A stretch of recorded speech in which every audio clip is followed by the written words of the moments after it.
अस्सलामुअलैकुम everyone, welcome to जोर का जोड़। मीरब ज़ीशान की तरफ से आपको एक बार फिर खुश आमदीद।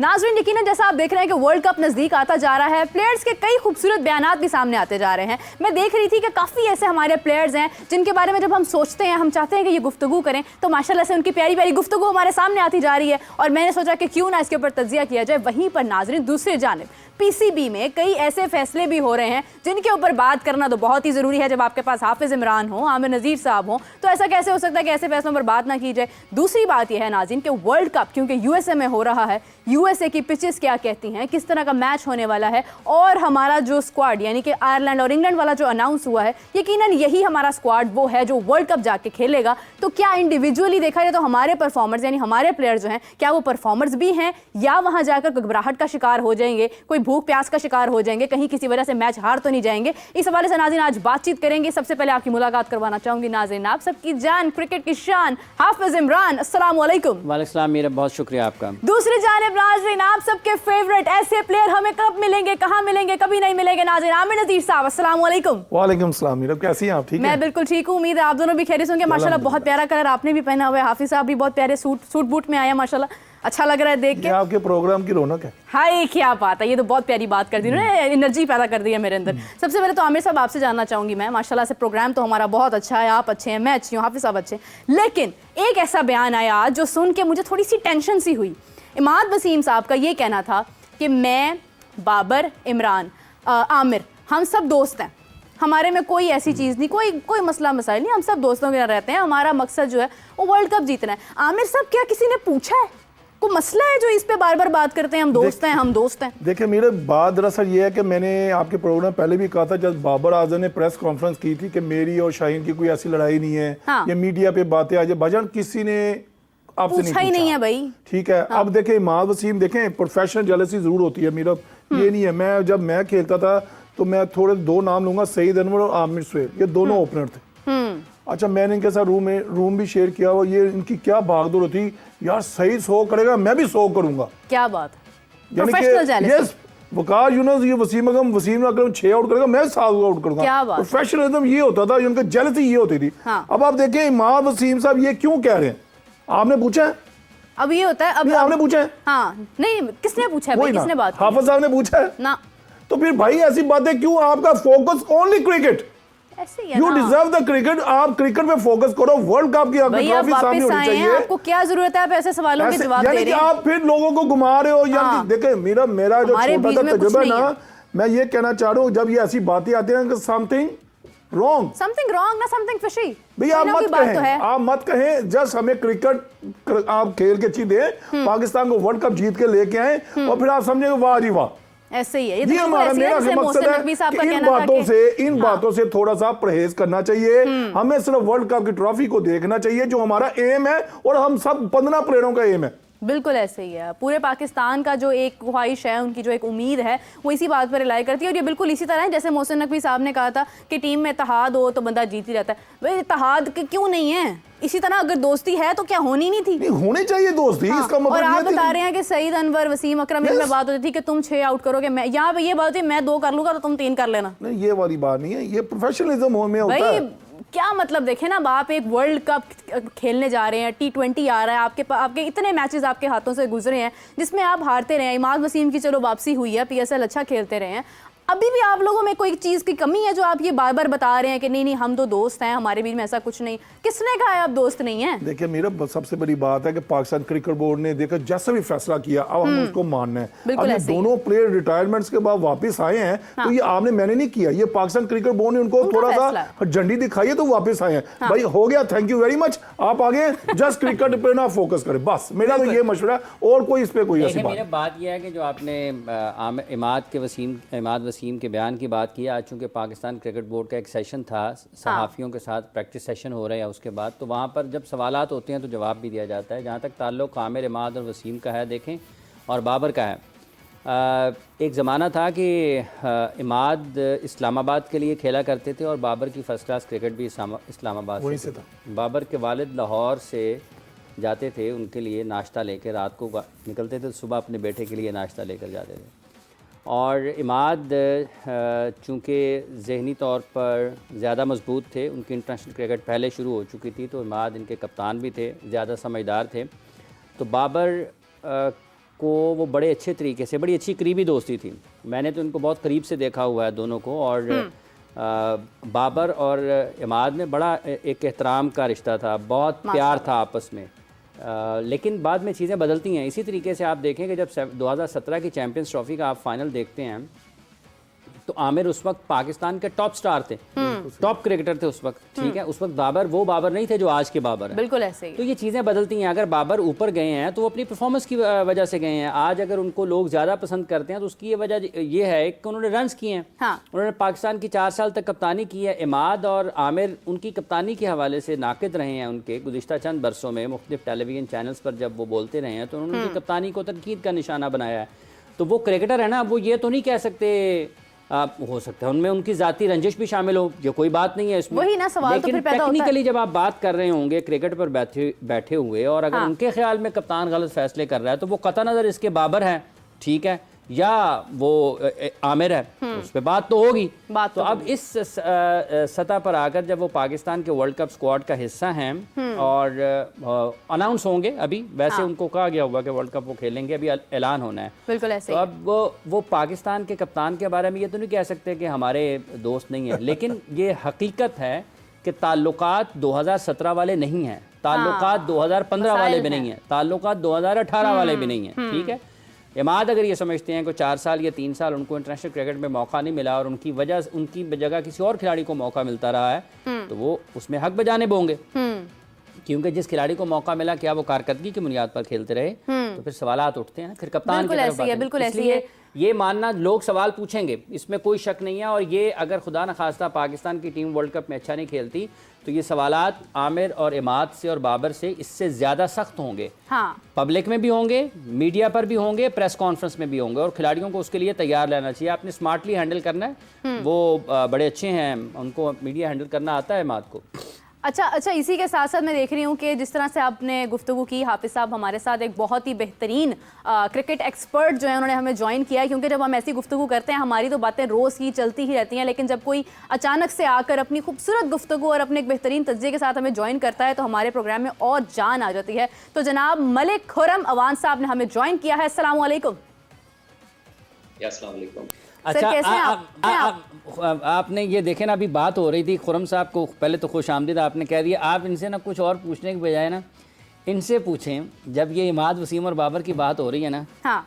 मलिक साहब आप ये बताइएगा कि जब इस्लामाबाद के लिए खेलते थे बाबर आजम, हाँ, ठीक है, उस वक्त की कुछ यादें अगर आपके पास हों, कुछ वाक़यात हों, तो वो तो ज़रा हमारे नाज़रीन के सामने, क्योंकि आपने उसको बहुत शुरू से देखा हुआ है, बाबर को और इमाद को इकट्ठे भी देखा हुआ है। अरे क्या बात है, क्या अब और बताएं, और आपको क्या चाहिए बताइए खुर्रम साहब। जी बिल्कुल आपने सही कहा। देखें, स्पेशल सबसे पहले मैं बाबर आजम का जिक्र करना चाहूँगा। आपको पता है कि जिस तरह से लाहौर के अंदर लाहौर रीजन में उनको चांस नहीं मिलता था और इस्लामाबाद की तरफ उन्होंने ट्रैवल किया। इस्लामाबाद के रीजन के जो प्रेसिडेंट हैं शकील शेख साहब, उन्होंने उनको मौका दिया। और देखिए लकीली ये हुआ कि जब उन्होंने फर्स्ट क्लास करियर का आगाज किया तो वो मेरे रूममेट भी बने, तो हम काफी साथ थे। That time I was the video analyst, और टीम के साथ इस्लामाबाद रीजन के साथ ट्रैवल करते थे।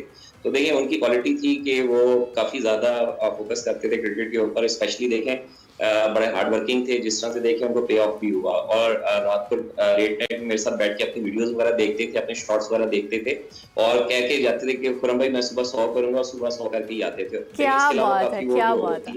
मार्बल वगैरह थी तो उसके ऊपर काफी वहाँ पे खेलते थे और अक्सर जो है सिले वो तोड़ भी देते थे। और देखें जहाँ तक आपने इमाद वसीम के से बात की, इमाद वसीम से देखें एक काफी लॉन्ग टर्म रिलेशन है, या क्लब से खेलते रहे हैं, अपने रीजन के साथ मुंसलिक रहे हैं, इस्लामाबाद की तरफ से खेले रिप्रेजेंट किए हैं। आपने उनके साथ खासा सफर भी किया है मलिक साहब, आपने उनके साथ खासा सफर भी किया लाहौर से इस्लामाबाद। जी बहुत ज्यादा, अल्हम्दुलिल्लाह काफी ज्यादा। और मुख्तलिफ वक्तों में आप अपने कई और दोस्तों को छोड़कर इमाद वसीम के साथ चले जाते थे इस्लामाबाद से लाहौर या लाहौर से इस्लामाबाद। ये वैसे एक बात तो पता चलती है कि इमाद वसीम की यारी जो है ना वो यकीनन बहुत अच्छी है कि अपने बाकी दोस्तों को छोड़ के आप उनके साथ चल पड़ते थे। और काफी आपको पता है कि जिस तरह से रिसेंट पास्ट में उन्होंने परफॉर्म किया है। और देखें जिस तरह से रिटायरमेंट ली उन्होंने, फिर उन्होंने कम बैक किया, स्पेशली पीएसएल में देखें इन्होंने बैट और बॉल से दोनों से उन्होंने परफॉर्म किया, स्पेशली आखिरी जो 3 मैच देखे गए। लेकिन आपको पता है कि पहले भी ऑलराउंडर रहे हैं, टॉप रैंकिंग में नंबर 1 रहे हैं। और देखें ऑल क्रेडिट जाता है इमाद वसीम को, जिस तरह के उनके अंदर पोटेंशियल है। देखें ऑटोमेटिकली चॉइस है पाकिस्तान टीम को। आपको पता है कि दूसरा आप वर्ल्ड कप हो रहा है वहाँ पे वेस्ट इंडीज कैरेबियन के अंदर, और दूसरा अमेरिका के अंदर, वहाँ की विकेट जो है काफी उनके लिए सुटेबल है, काफी वहाँ पे सीकेएल वगैरह खेलते हैं, वहाँ के टॉप परफॉर्मर है। इसके बाद काफी लीग क्रिकेट वगैरह खेलते हैं और काफी पहले भी इंग्लैंड जाते रहे हैं, और ऑन एंड ऑफ जो है काफी ज्यादा इनके जो है प्रैक्टिस सेशंस भी यहाँ पे बिल्कुल सही खुरम साहब, वो तो जाहिर सी बात है कि जिस तरह से माशाल्लाह उनकी परफॉर्मेंस है, यही एक रीज़न है कि हमारे पास कहीं ना कहीं कमी थी और हमने इमाद को शामिल किया अपने साथ। लेकिन अभी जिस तरह से इमाद का ये कहना है कि मेरे में, बाबर में और आमिर में कोई रंजिश, कोई मसला नहीं, हम अच्छे दोस्त हैं, तो आपको लगता है कि क्या कोई ऐसी बात हुई है इनमें जिसकी क्लैरिफिकेशन देते हैं ये? वाह, देखिए वो पास्ट ऐसी बातें, जिस तरह से रिटायरमेंट ली, पहले आमिर ने रिटायरमेंट ली, फिर उसके बाद इमाद वसीम को सबको पता है कि इमाद वसीम ने क्यों रिटायरमेंट ली थी। थोड़ा सा उनके ऊपर थोड़ा सा प्रेशर था, स्पेशली आपको पता है कि लीग क्रिकेट खेलना चाहते थे और पीसीबी ने रिस्ट्रिक्ट किया हुआ था एनओसीज के हवाले से, उनको उस तरह से एनओसी नहीं दे रहे थे। फिर उन्होंने, आपको पता है is a white ball cricketer जो है, T20 के स्पेशलिस्ट हैं, तो उन्होंने क्या कहते हैं लीग को जाके खेला, तो जिसकी वजह से उन्होंने रिटायरमेंट ली और उन्होंने देखा वापस कम बैक किया है, स्पेशली जिस तरह से उनकी परफॉर्मेंस है, one of the best allrounder. बिल्कुल सही, thank you so much Khurram साहब, बहुत शुक्रिया आपका। अच्छा, एक सवाल जिनसे खुरम साहब से ना, विमेन क्रिकेट पे बड़ी निगाह है इनकी, इनसे पूछें जरा कि विमेन क्रिकेट का क्या हो रहा है, जरा पूछें, आप पूछें ना, जरा अच्छा जवाब दें। खुरम साहब जरा एक रिक्वेस्ट आई है वुमेन्स क्रिकेट के ऊपर। माशाल्लाह हम देखते हैं कि जिस तरह से हमारी वुमेन्स में एक एनर्जी नज़र आती है, कहीं ना कहीं हमारी मेंस क्रिकेट में वो एनर्जी नज़र नहीं आती। अभी रिसेंटली जो है एक रिटायरमेंट हुई, उन्होंने रिटायरमेंट दी और उसके बाद भी हमारी क्रिकेट, वुमेन्स क्रिकेट जो है वो कायम है। कहाँ देख रहे हैं फ्यूचर वुमेन्स क्रिकेट का? अभी इंग्लैंड भी गई है ना, इंग्लैंड भी, पाकिस्तान की वुमेन टीम इंग्लैंड भी जाना ना खान साहब। एक नहीं, 2-3 रिटायरमेंट्स हुई हैं रिसेंटली, जिस तरह से जवेरिया खान ने पहले रिटायरमेंट ली, बिस्मिल मारूफ ने, आपको पता है सबसे ज्यादा उन्होंने मैचेस खेले थे, 6262 रन्स किए। और देखिए अभी जो रिसेंट जो जितने फिटनेस टेस्ट वगैरह, one of the fittest player थी, और रिसेंटली पाकिस्तान की देखा जाए तो बहुत ही एक्स्ट्राऑर्डिनरी, स्पेशली मैं फिटनेस के हवाले से देखा जाए तो फिटनेस बहुत अच्छी पाकिस्तान ने इंप्रूव की। देखिए इसका सबसे ज्यादा क्रेडिट जाता है जो उन्होंने अपने साथ ट्रेनर लगाए थे, जावेद शेख साहब। जावेद शेख जो है खाली वो फिटनेस ट्रेनर नहीं, he is athlete as well. आपको पता है कि जिस तरह से काबुल के अंदर अभी आपका कैंप लगा था, वो सारे जो है एथलीट्स वगैरह ने वहाँ पे ट्रेनिंग कराई, और देखिए उन्होंने डिफरेंट इसके हवाले से ट्रेनिंग कराई, आपके स्प्रिंट्स के हवाले से, फिर जिस तरह उन्होंने शटल्स वगैरह कराई, फिर जिस तरह से आपको पता है कि देखें मलिक साहब, ये जो अभी मलिक साहब, ये जो इंग्लैंड जा रही है पाकिस्तान की टीम, आपके ख्याल में वो ठीक टीम कोच जो सपोर्ट स्टाफ और प्लेयर्स जो हैं वो ठीक अनाउंस हुए हैं? देखिए उसके अंदर थोड़ा सा मैं जरूर अनफॉर्चुनेट कहूंगा, मैं कोचिंग स्टाफ पढ़ रहा था कि उसके अंदर देखिए ट्रेनर आपके मिस हैं, और स्पेशली देखिए आप इंग्लैंड के अंदर जा रहे हैं, जिस तरह से आपकी टीम की फिटनेस काफी इंप्रूव हुई है। स्पेशली देखिए मैं T20 के हवाले से बताना चाहूँ कि फर्स्ट टाइम जो है पाकिस्तानी T20 के अंदर जो है 13 जो है 3 रन लिए हैं। देखिए वैसे तो 75 यार्ड की बाउंड्री होती है और 65 यार्ड की बाउंड्री के अंदर लिए हैं, और दूसरा ये कि इन्होंने 22 जो है डबल्स लिए हैं, तो ये क्रेडिट जाता है। दूसरा जिस देखिए नेल बैटिंग मैच में थोड़ा सा देखिए वनडे सीरीज अनफॉर्चुनेट रही, वहाँ पे उनकी कैप्टन जो है उनको क्रेडिट जाता है, जिस तरह उन्होंने हैरी मैथ्यूज उन्होंने डोमिनेट किया, फिर टेलर हो गई, फिर सारा कैम्बल हो गई, उनके काफी ज्यादा परफॉर्मेंस रही। उन्होंने पहले मैच में भी 140 किया, दूसरे में अभी उनकी 44 रन की परफॉर्मेंस रही, तीसरे में 141 किया। तो पाकिस्तान ने थोड़ा सा दूसरे मैच में रेजिस्ट किया, हालांकि 2 मैच में उनको डोमिनेट किया। अगर आप T20 में देखें तो पाकिस्तान के जो स्टार्टिंग के जो 3 मैच हैं काफी नेल बैटिंग मैच हुए, थोड़ा सा पाकिस्तान अनफॉर्चुनेट रहा कि उस तरह से पाकिस्तान जो है वो फिनिश नहीं कर पाया, बड़े क्लोज मार्जिन से मैच हुए, तो पाकिस्तान ने एक मैच भी बहुत अच्छी जीती। और दूसरा देखिए फिटनेस के हवाले से जहां तक फिटनेस काफी इंप्रूव हुई है। एक तरफ देखिए क्रिकेट बोर्ड जो है रीजन्स के अंदर जो है fitness and strength and trainers को जो है वो लागू करना चाहते हैं, और दूसरा देखिए इंग्लैंड के अंदर टीम जा रही है, उसके अंदर आपके जो है ट्रेनर जो है स्ट्रेंथ एंड मिसिंग है। बिल्कुल सही, बिल्कुल सही। खुरम साहब बहुत शुक्रिया आपका, बहुत शुक्रिया। बड़ा अच्छा लगता है जब कोई पॉजिटिव गुफ्तगू भी होती है हमारी क्रिकेट के बारे में। लेकिन हाफिज साहब, जहाँ पर इतने अच्छे फैसले पीसीबी की तरफ से हो रहे हैं, ट्रेनिंग की बात हो रही है, फिटनेस की बात हो रही है, यहाँ पर आपने भी रिसेंटली सुना होगा कि नाइला भट्टी ने अपनी रिटायरमेंट दी है, और सुनने में आ रहा है कहीं से कोई एक ना परिंदा आके मुझे बस बता जाता है कुछ बातें, फिर मैं सवाल करने पर मजबूर हो जाती हूँ कि सुनने में आ रहा है कि उन्होंने ये जो इस्तीफ़ा दिया है, यानी यानी कि जिस तरह से उन्हें मुस्ताफ़ी होने का कहा गया है, उसमें किसी दबाव में उन्होंने ये फैसला दिया, आप क्या कहेंगे इस हवाले से? देखिए, इसमें जो इत्तलात मिल रही हैं गो कि पाकिस्तान क्रिकेट बोर्ड की हवाले से कुछ खबरें मीडिया में हैं कि किसी को मजबूर नहीं किया जा रहा, लेकिन हालात कुछ ऐसे पैदा होते हैं कि आपको जाना पड़ता है। जैसे बाबर ने कैप्टनसी छोड़ दी थी ना, मतलब उसको किसी ने मजबूर तो नहीं किया था ना। बिल्कुल। तो अगर बाबर के लिए ऐसे हालात पैदा हो सकते हैं, जो पाकिस्तान के कप्तान थे वर्ल्ड कप में ना, और अगर वो अपनी रिटायरमेंट दे सकते हैं या अपने कप्तानी छोड़ सकते हैं, रिटायरमेंट में कप्तानी छोड़ सकते हैं, तो कोई ऑफिशियल भी इस हालात से गुजर सकता है। तो उनके बारे में सुना ये जा रहा है कि शायद उनकी फैमिली ने उन्हें कहा कि जो हालात हैं पाकिस्तान क्रिकेट बोर्ड में, तो आपके लिए बेहतर यही है कि आप मज़ीद वहाँ पर काम जारी ना रखें। तो नाइला भट्टी साहिबा के इस्तीफ़े के पीछे एक उनके ख़ानदान यानी कि उनके अहल खाना का मशवरा नज़र आता है कि उन्होंने उसको तरजीह दी है, अपने ख़ानदान वालों को, अहल खाना के मशवरे को, ठीक है कि मैं वहाँ से छोड़ देती हूँ पाकिस्तान की। अब देखिए ना, ये मतलब क्या कहाँ पर हम मौजूद हैं कि हमें जहाँ पर अच्छे काबिल लोगों की ज़रूरत है, वहाँ पर फैमिलीज़ ही आपको कहने लग जाती हैं कि आप कहाँ टाइम ज़ाया करें, इसका कोई फ्यूचर नहीं, आप पीछे हो जाएं। इसी तरह का आप देखें एक फ़ैसला, नाज़रीन आपने भी सुना होगा, पीसी की जानिब से टिकट्स के हवाले से काफ़ी बात हो रही थी। हाफिज़ साहब, उसमें भी कोई हेर फेर, मतलब क्या मैं कहूँ, आप क्या चाहती हैं मीरा? आज मैं चाहती हूँ आज हाफिज़ साहब ने जो होल्ड करवाया हुआ है ना हमें पिछले वर्ल्ड कप से, वो आज खोल दें सारी बातें हमारे सामने। बात यह है कि जो वर्ल्ड कप में होल्ड कराया था ना, चीज़ें उसके बाद खुली हैं ना सारी, अब ये भी खोल दें बात। देखिए, एक इसमें ये मिस हैंडल हुआ।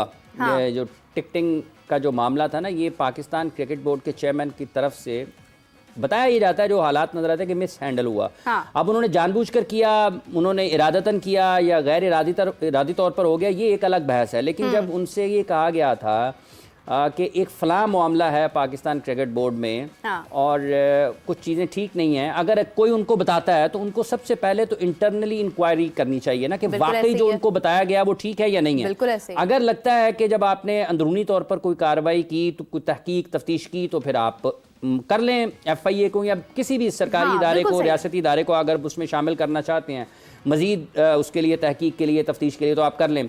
लेकिन बगैर किसी अंदरूनी तौर पर इंक्वायरी के, और अगर उस मामले में पहले से इंक्वायरी हो चुकी है और उसकी रिपोर्ट पाकिस्तान क्रिकेट बोर्ड में मौजूद है, तो उसको नज़रअंदाज किए बगैर आपने बराह रास्त अपनी वजारत के नीचे ही उनके वो इदारा आता है और उनको कह दिया कि वो आपके दूसरे दफ्तर में आके छापा मारें और वहाँ से एक स्टाफ मेंबर को ले जाएं। ये वो हालात हैं जो आपने पहले जिक्र किया है कि इन्हीं हालात की वजह से वहाँ पर खौफ व हरास है कि आपके काम करने के अंदाज के ऊपर, या ठीक है आप लाजिम तो नहीं है ना कि सबके सब लोग ही वहाँ पर खराबा कर रहे होंगे ना, खराबियाँ कर रहे होंगे, जो बॉस कहता है वो कर देते होंगे। बिल्कुल ऐसे। तो वो मिस हैंडल हुआ कि बगैर उन्होंने ये जाने हुए कि इस बारे में पाकिस्तान क्रिकेट बोर्ड की तहकीकात क्या हैं, छापा किया पाकिस्तान क्रिकेट बोर्ड के ऑफिस, खातून जो स्टाफ मेंबर थी उनको ले गई FIA 7 और रात को मेरा ख्याल रात 11:30-12 बजे की है उसके बाद, और उसके बाद उनको वहाँ से रिहाई मिली, छोड़ा गया। और वहाँ पर जो ज़राए ये बताते हैं कि वो जो उस खातून का मौक़िफ़ था, जो कि पाकिस्तान क्रिकेट बोर्ड पहले भी इंक्वायरी कर चुका था, उनको जब वहाँ से उन्होंने रिहा किया, छोड़ दिया FIA ने, तो ये बताया गया जी ठीक है ये केस बनता ही नहीं है। तो जब केस नहीं बनता था, आप कैसे उसको अरेस्ट करके लेके जा सकते हैं? और पाकिस्तान क्रिकेट बोर्ड ने इंटरनली क्यों इंक्वायर नहीं किया उसको, उसकी तहकीक पहले क्यों नहीं की है कि अगर ये अंदरूनी तौर पर ही मामला हल हो जाता, तो आप ये देखें कि इसका ये मसला नहीं है, इसका मसला बैनुल अक़वामी है कि आपकी वफाकी तहकीकाती इदारा पाकिस्तान क्रिकेट बोर्ड पर छापा मार रहा है और पाकिस्तान क्रिकेट बोर्ड के मुलाजमीन को अपने साथ तहकीक तफ्तीश के लिए लेकर जा रहा है।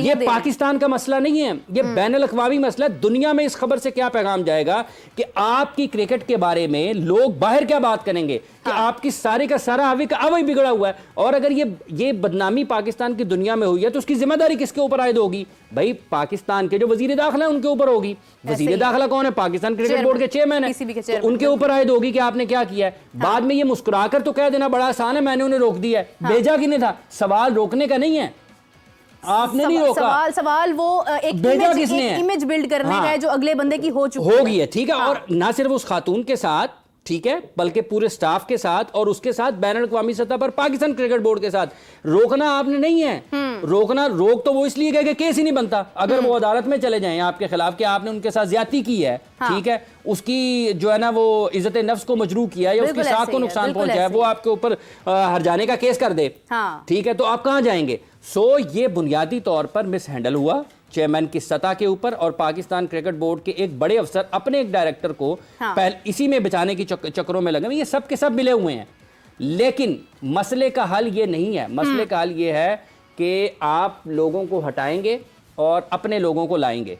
ठीक है, अगर आपने इनको हटाना भी है तो जिनको लाया जा रहा है वो किस बुनियाद के ऊपर, किस मेरिट के ऊपर लाया जा रहा है? ये सारे के सारे वो लोग लाए जा रहे हैं मीरब जिनका बराह रास्त खेल से कोई ताल्लुक नहीं है। और वैसे सियासी भर्तियों की फहरिस्त मांगी जा रही तो ये भी सियासी भर्तियां होंगी। ठीक है, तो ये भी सियासी भर्तियां हैं। हाँ, ये सियासी प्लस हैं। हाँ, ये सियासी प्लस हैं। ठीक है, हाँ, ये सियासी प्लस हैं। सबसे पहले काम होना चाहिए था क्रिकेट का। क्रिकेट का कोई काम नहीं किया। जो बंदे लगाए हैं ना उनका क्रिकेट की डेवलपमेंट से बराह रास्त कोई ताल्लुक नहीं है। रोटेशन पॉलिसी के साथ साथ ये सियासी पॉलिसी भी चल रही है। ये सियासी है, ठीक है। अगर तो आप डेवलपमेंट का काम सबसे पहले करते तो नजर आता है यार आपके लिए क्रिकेट बड़ी इंपॉर्टेंट, बहुत अहमियत रखती है, बहुत अहमियत की। अगर आप ये पूछते पाकिस्तान की जूनियर टीम कहाँ पे, आपका हाल ये है कि आपने पाकिस्तान की अंडर 19 टीम के हेड कोच को पाकिस्तान की टीम के साथ लगा दिया बैटिंग कोच। आपको कोई पकड़े और पूछे ये क्या जुल्म है पाकिस्तान के क्रिकेट के साथ? आपकी ए टीम का कोई पता नहीं है, अंडर 19 टीम का कोई पता नहीं है, लेकिन आप मुख्तलिफ सरकारी इदारों से उठा के अफसरान को पाकिस्तान क्रिकेट बोर्ड में ला रहे हैं। ये क्या जुल्म है पाकिस्तान के क्रिकेट के साथ? आज आपके पास खिलाड़ी नहीं है ना। मैं बैठे बैठे मेरे ज़हन में अभी आपने जब ये बात की तो सवाल आया है, मुझे बताएं कि गुज़िश्ता 5 वर्षों में, चलें 5 ना 4 लगा लें, अंडर 19 की सतह पर कितने ऐसे खिलाड़ी थे जो छलांग जिन्होंने लगाई अपनी कारकर्दगी से और सलाहियत से और पाकिस्तान की टीम में आए? मुझे एक नाम गिनवा दें जो आया हो और वो वहां पर जमा हो, जबकि इससे पहले जो डेवलपमेंट का काम होता था उसकी अंडर 19 में से जो लोग आए और जम गए, मैं आपको नाम गिनवा सकता हूं। शुरू हो जाए बाबर आजम से। बाबर आजम, क्या बात है, क्या बात। इमामुल हक, शाहीन शाह अफरीदी, शादाब खान, शुरू हो जाएं। इसमें इस टीम में इमाद वसीम, मोहम्मद आमिर, ये सब अंडर 19 से डेवलपमेंट से आए हैं पाकिस्तान क्रिकेट बोर्ड के। आप 5 वर्षों में मुझे बता दें कि कोई डेवलपमेंट से, आपके डेवलपमेंट स्क्वाड से, आपके डेवलपमेंट के प्रोग्राम से, आपकी जूनियर क्रिकेट से कोई खिलाड़ी जंप किया हो पाकिस्तान की क्रिकेट में और उसने बैन अल-अक़वामी सतह पर पाकिस्तान का नाम रोशन किया हो? नाम लिखें यहां पर उस खिलाड़ी का। करता ही नहीं है कोई, जो परफॉर्म कर रहा होता है वो तो तभी जाता है। डिप करता है, जंप नहीं करता, डिप करता है। अच्छा भला होता है, टीम में आता है, नीचे से चला जाता है। शाहनवाज धानी भी आपको फास्ट एंड फ्यूरियस का एक कैंप लगता था, Pakistan cricket national cricket academy लगाया करती थी। मुझे बता दें कंडीशनिंग कैंप, स्पेशलाइज्ड कैंप कहां पर हुए हैं, नतीजा क्या निकला है? ये कैंप भी बराए नाम नहीं होने चाहिए। भाई आपको फिक्र ही नहीं है, आपने बस 3-4 प्लेयर्स आपको नजर आ रहे हैं, बाबर आजम नजर आ रहा है, रिजवान नजर आ रहा है, फिर और कोई खास नजर नहीं आ रहा था तो आप इमाद को ले आए, मोहम्मद आमिर को ले आए, पाकिस्तान का आपके पास, और आप समझते हैं कि इन्होंने ही चलना है आगे लॉन्ग टर्म। मेरा वनडे कप हो रहा है, किसी को खबर है कि पाकिस्तान का वनडे कप हो रहा है? कहां है पाकिस्तान क्रिकेट बोर्ड की सिलेक्शन कमेटी जिसने और याद रखें 2025 में चैंपियंस ट्रॉफी होनी है पाकिस्तान में। अच्छा, मैं एग्जैक्टली इसी पॉइंट पर आ रही थी कि 2025 में चैंपियंस ट्रॉफी है। आपने ये अनाउंस कर दिया कि लाहौर वो शहर होगा जहां पर भारत खेलेगा और भारत सिर्फ लाहौर से खेलेगा। ठीक है, अच्छी बात है, आपको फिक्र है कि बैरून ममालिक से जो टीम्स आ रही हैं उनको आपने सिक्योरिटी किस तरह से देनी है, लेकिन आप अपने मुल्क में अपने लोगों के साथ क्या कर रहे हैं? हाफिज साहब, जब आप अपनी फिक्र नहीं कर रहे हैं तो आप दूसरों की फिक्र क्यों कर रहे हैं? ये देखें, चैंपियंस ट्रॉफी तक हम जाएंगे कैसे? इन्हीं लोगों की बेस पे जाएंगे ना। चैंपियंस ट्रॉफी की मेजबानी पाकिस्तान ने करनी है। सिक्योरिटी के हवाले से पाकिस्तान बेहतरीन किस्म के इंतजामात कर सकता है, कर चुका है, आइंदा भी कर सकता है, इसमें कोई दूसरी है। लेकिन चैंपियंस ट्रॉफी में बाहर से टीमों ने आना है, आपने भी तो क्रिकेट खेलनी है ना उनके साथ। आप क्या तैयारी कर रहे हैं? बिल्कुल। ये जो खिलाड़ी इस वक्त नेशनल वनडे कप खेल रहे हैं, कौन जानता है कि इसमें कोई बहुत अच्छा खिलाड़ी हो? बाज़ औक़ात भला क्या होता है, एक खिलाड़ी बहुत ही टैलेंटेड होता है, नेचुरली टैलेंटेड होता है, जब सिलेक्टर देख रहा होता है ना बाहर बैठा उसको, उसकी फॉर्म अच्छी नहीं होती प्लेयर की, लेकिन सिलेक्टर देख रहा होता है यार कि ये बॉल के ऊपर ठीक आ रहा है। अच्छा, एक मिनट, यहीं से मैं कंटिन्यू करना चाहती हूँ। आमिर नज़ीर साहब जो है, मैं चाहूंगी कि अपना छोटा सा 2 लफ्जों में जरा बता दें कि ये इनकी सिलेक्शन कैसे हुई थी? मेरी सिलेक्शन तो अल्लाह पाक ने की थी।